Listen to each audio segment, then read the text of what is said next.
दोस्तों, मेरा नाम है नमिता अनुराग। कहानियाँ सुनाती हूँ हम सबकी ज़िंदगी के आसपास बिखरी कहीं अनकहीं बातों पर। कहानी सांझी दुनिया में अभी तक आपने सुना कि कमलिनी एक विवाहित व्यक्ति से प्रेम करती है और उसकी पत्नी से अनुमति पाकर उससे विवाह भी करती है, जिसमें उसे ये शर्त मंजूर करनी होती है कि इस विवाह से उसकी कोई संतान नहीं होनी चाहिए। उसके पति रमेश के परिवार की कमलिनी अक्सर वित्तीय सहायता भी करती है, पर वो रमेश के प्रेम में है और खुश है। अब आगे।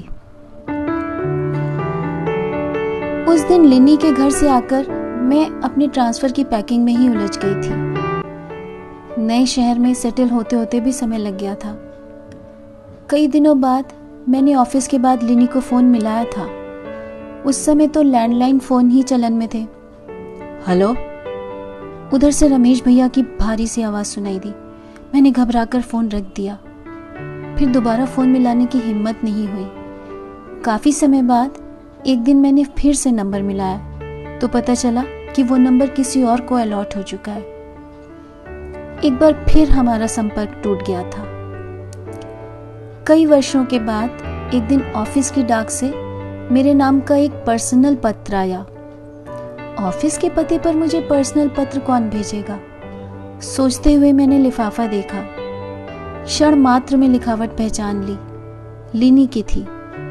छोटा सा पत्र था, साथ में एक विवाह का कार्ड भी था। उतावली में सब कुछ एक सांस में पड़ गई। सार यही था कि बड़ी मुश्किल से मेरे ऑफिस का पता मिल पाया है। अगर ये पत्र मुझे ही मिलता है तो मैं अंदर लिखे नंबर पर जल्दी से जल्दी उससे बात कर लूं। हर्षातिरेक में मैंने तुरंत नंबर डायल कर दिया। पता चला वो कई वर्षों से अहमदाबाद में है। कहने लगी, रोजा, सारी बातें मैं तुझे विस्तार से बाद में बताऊंगी। अभी ज़रूरी बात यह है कि अगले सप्ताह मेरी बिटिया का विवाह है। सपरिवार आना है और तुझे तो एकदम पहले से ही आ जाना है। हमेशा की तरह उसके स्वर में अधिकार था। बोली, देख, मैं तुझे निमंत्रण नहीं दे रही हूँ, बता रही हूँ कि तुम सब आ रहे हो। ये लिनी भी ना, मना करने का तो सवाल ही नहीं था। इनके और बच्चों के बाद में पहुंचने का इंतजाम पूरा करके मैं तीसरे दिन ही सुबह की फ्लाइट से अहमदाबाद पहुंच गई। एयरपोर्ट पर मुझे लेने के लिए उसकी गाड़ी आई हुई थी। पहुंचकर बेहद मनमोहक नज़ारा दिखा। हर तरफ रंग बिरंगी खूबसूरत सजावट। कुछ युवा लड़के लड़कियों का जत्था इधर से उधर मस्ती करता हुआ काम में लगा था। मैं ठगी सी दरवाजे पर खड़ी देखती रह गई। इतने भव्य आयोजन की तो मैंने कल्पना ही नहीं की थी। एक उम्र दराज महिला भारी सी गुजराती साड़ी में आई और प्रेम से बोली, स्वागत छे, स्वागत छे, तमे केम छो? मोटी बेन, जुओ कोना आव्युं छे? आवाज सुनकर अंदर से लिनी आई। देखते ही खुशी के मारे गले लग गई। गुजराती ढंग से पहनी साड़ी में वो बेहद खूबसूरत लग रही थी। समय और आयु उस पर अधिक असर नहीं कर पाए थे। मेरा हाथ पकड़ खींचते हुए वो मुझे अंदर ले गई। खुशी, देख, तेरी मासी आ गई। अब सब काम इसी से करा लेना। एक नाजुक सी परी जैसी तनवंगी मुस्कुराते हुए मेरे सामने आकर मेरा अभिवादन कर रही थी। मैंने स्नेह से उसे गले लगा लिया। तभी एक नौजवान एक बड़ा सा पैकेट उठाए हुए अंदर आया। दीदी, लो भाई, संभालो अपनी ड्रेस। बाप रे, इतनी भारी भारी ड्रेसेस कैसे मैनेज करते हो तुम लोग? अच्छा बच्चू, पूछूंगी अगले साल, खुशी ने उसके कान खींचते हुए कहा। और ये मेरा बेटा नलिन। लिनी ने मुझे मिलवाया। नलिन ने मेरे चरण स्पर्श किए। मैं सुखद आश्चर्य से भर उठी थी। शाम को संगीत था। गुलाबी लहंगे में हर काम में मदद करवाती एक प्यारी सी लड़की को लिनी ने मुझे दिखाया था। देख, वो है नलिन की होने वाली बहू। दोनों बचपन से ही साथ पढ़े हैं। अब अगले साल इसकी भी कर दूंगी शादी। दूसरे दिन सुबह हल्दी थी, फिर शाम को बारात। शादी में आबूजी यानी लिनी के पापा भी आए थे कोरिया से। घर के बड़े बुजुर्ग के सारे हक उन्होंने खुशी खुशी निभाए थे। बड़े ही हौसले और दिल से की थी उन लोगों ने अपनी बेटी की शादी। छोटी छोटी चीजों का भी पूरा ध्यान रखा था। विदाई के समय खुशी और लिनी एक दूसरे से लिपटकर ऐसे हिलक हिलक कर रो रही थी कि उन्हें संभालना मुश्किल हो रहा था। ये और बच्चे तो विदाई के बाद ही वापस जा चुके थे। मुझे लिनी ने रोक लिया था। उसे सोने की दवा देकर सुला दिया गया था। दोपहर में खाना खत्म होने पर राधा मेरे पास ही आकर बैठ गई थी। ढेरों किस्से सुनाती रही थी कि लिनी बच्चों को कितना प्यार करती है, उनकी जरा भी देर होने पर कैसे छटपटा उठती है, ऑफिस से भी दिन में फोन कर करके उनका हाल पूछती है। उधर बच्चे भी अपनी माँ के बिना एक दिन भी नहीं रह पाते हैं। लिनी शाम को ही उठ पाई थी। हम दोनों बालकनी में बैठ गए थे अलसाई से। राधा 2 बड़े मगों में कॉफी भरकर हमें पकड़ा गई थी। लिनी बराबर खुशी की याद करती रही, उसी की बातें करती रही। अब तो परसों ही आएगी पग फेरे के लिए। उसकी चिंता और आंसू देखकर लगा ही नहीं कि उसने खुशी को जन्म नहीं दिया है। वो बातें करती रही, कैसे उसके बिना रह पाएगी। हालांकि समीर अच्छा लड़का है, घर वाले भी बहुत अच्छे हैं, बहुत प्यार करते हैं खुशी को। दोनों साथ ही नौकरी करते हैं। आज भी याद है उसे कैसे ईश्वर ने इतनी प्यारी भेंट दे दी थी उसको। अपनी विगत के संसार सागर में गोते लगाने लगी थी। मैंने उसे छेड़ा नहीं, अपनी ही रौ में बहने दिया। अब्बू जी मतलब मेरे पापा मुझे बीच बीच में फोन कर हालचाल लेते रहते थे, पर इतनी दूर थे वो कोरिया में, मैं उन्हें परेशान नहीं करना चाहती थी। हमेशा यही कहती थी कि मैं यहाँ खुश हूँ, पर यहाँ मेरी आंखों पर बंधी प्यार की पट्टी खुलने लगी थी। हमारे बीच का शाश्वत प्रेम घनसार बन धीरे धीरे उड़नछू होने लगा था। छोटी छोटी बातों पर हमारे झगड़े होने लगे थे। अब ये तभी आते थे जब वहां घर में कोई झगड़ा या टेंशन होती थी। मेरे पास उस समस्या से दूर भागने और उसका निदान पाने के लिए ही आते थे, और ये निदान अधिकतर मोटी रकम के रूप में ही होता था। कभी मुझसे कहते कि शायद मेरी नौकरी चली जाएगी, बहुत टेंशन है, कैसे परिवार को पालूंगा, और मैं घबराकर जितने भी पैसे मांगते थे पकड़ा देती थी। कभी अगर हल्के से पूछ भी लेती थी कि अभी उस दिन जो पैसे दिए थे उनसे पूरा नहीं हुआ काम, तो उत्तेजित हो उठते थे।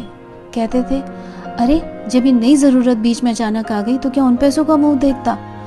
कहते कोई एहसान नहीं कर रही हो तुम, मेरा एक और परिवार है जिसकी जिम्मेदारी है मुझ पर। ये सब तो तुम पहले से जानती थी ना, फिर अब इस तरह से क्यों सुनाया करती हो। कभी कभी मुझे लगता कि मैं इनके लिए बस एटीएम मशीन बन के रह गई हूँ।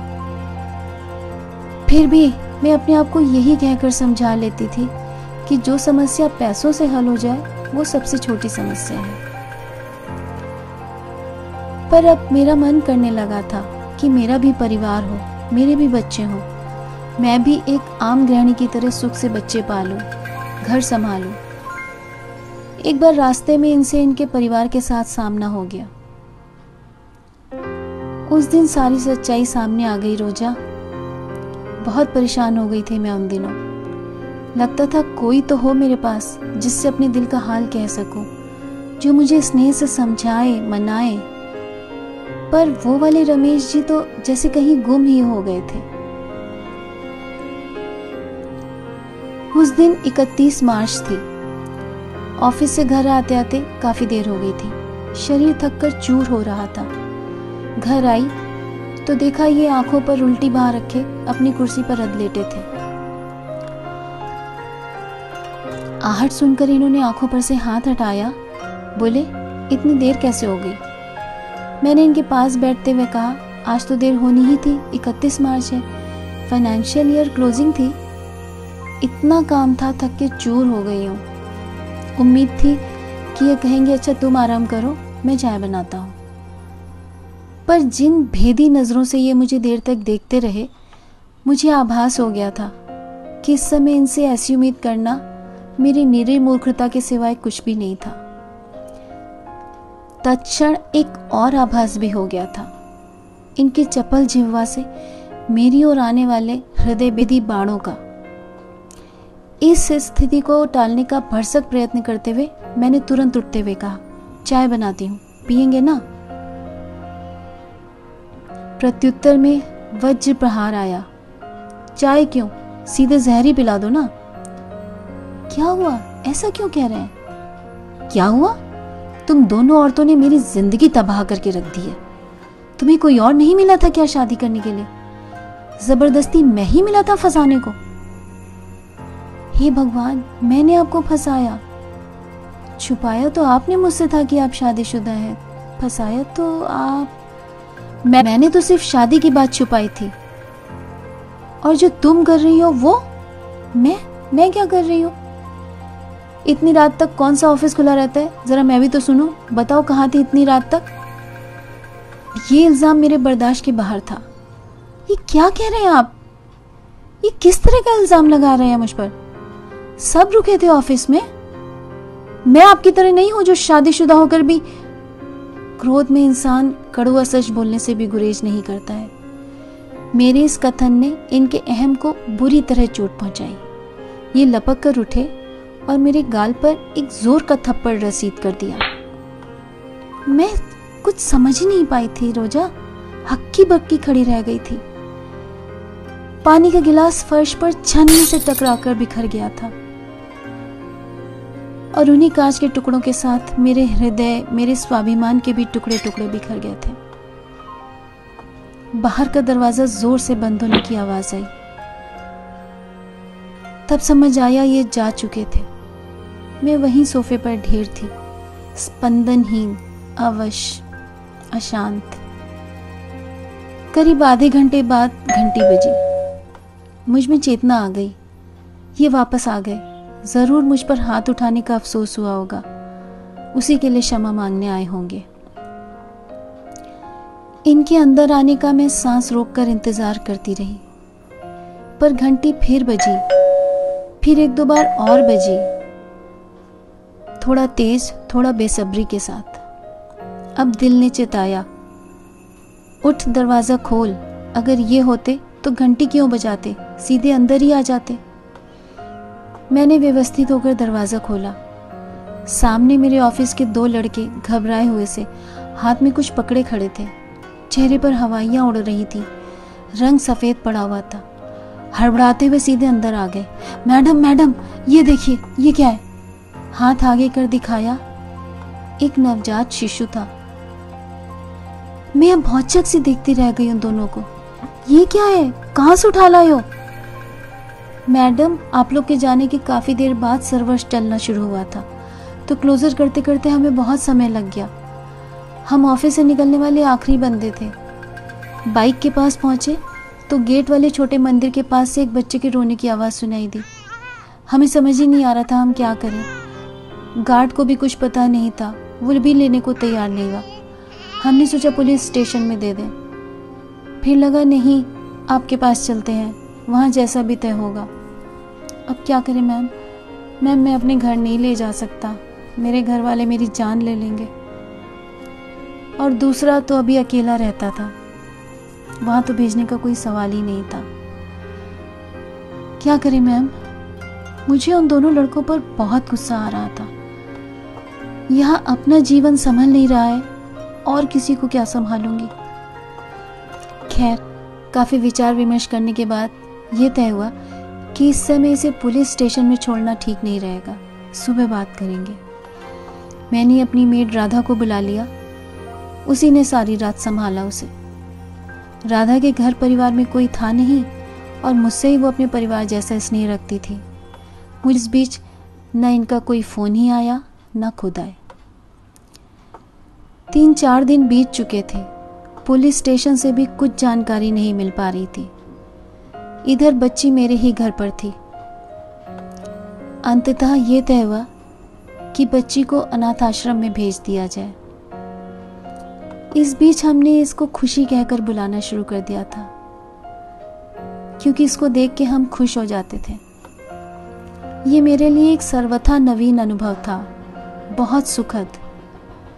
खुशी, राधा और मैं एक अनजानी डोर में बंध रहे थे।